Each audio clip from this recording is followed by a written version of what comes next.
So when we talk about an A player fit, a true A player fit, we need two things, and they're equally important. We need a cultural and core values fit, and we need a results fit.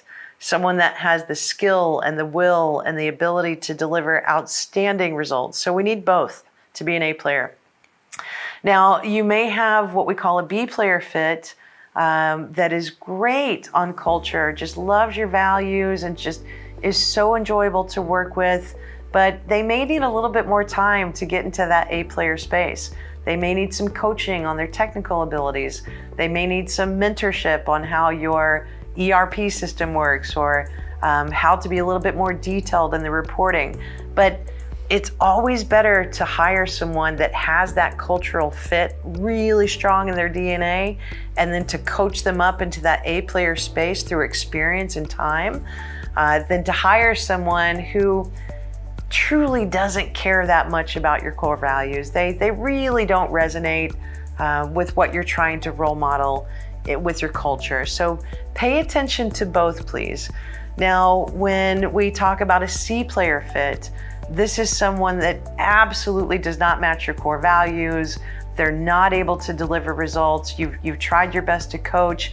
You may even have tried to get them into a role where they can be more successful. But without that cultural fit, without that core value synchronization, or unless they really resonate with your core values, it is going to be an upward battle every time. You really need both. So the A player space is usually quite clear. The C player space is usually quite clear. It's the in-betweens that require more of your time and leadership to get in there and get curious about not necessarily what's wrong, but what's missing. And is this a coachable situation? If what's missing is energy, drive, ambition, tenacity, grit, problem solving, intelligence, integrity, that's not a coachable situation. You have a mishire because you're not going to fix those things.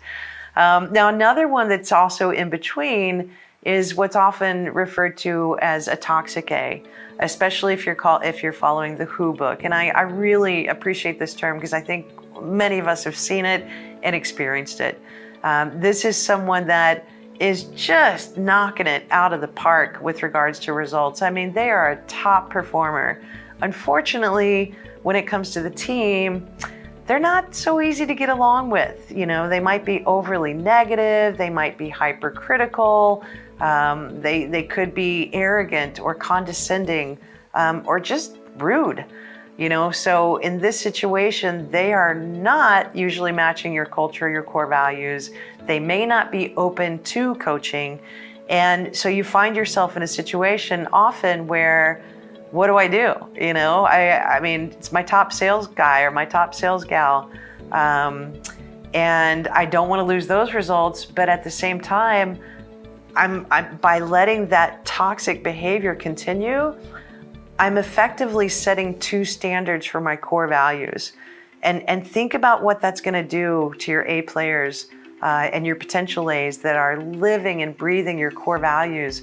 What does that do to them? I mean, that's a real drag, right? And that can be incredibly discouraging for the rest of your organization. And I mean, it's a double standard. It's a double standard is what it is. And we need to own up to that. We need to take action on it. And we also need to be fair. I see this a lot as well, especially in the entrepreneurial world. It's very normal. You may not have actually given someone the feedback they need to understand that their behavior is having a negative impact. And by sitting down and talking with them about how they're showing up and how it may impact others in the wrong way, you might be surprised at how they can change. They might not know. And your colleagues with the best intentions, who are really there to do great work and want to support the company, you might see them improve overnight, or improve with some coaching or some mentorship along the way. So it's not that we're saying you want to cut people quickly or move too quickly on these critical decisions, but you've got to be consistent. You have to be committed to holding a bar of excellence that everyone can recognize and count on and aspire to, without wondering if someone else along the way is going to have a different standard that they can be measured by.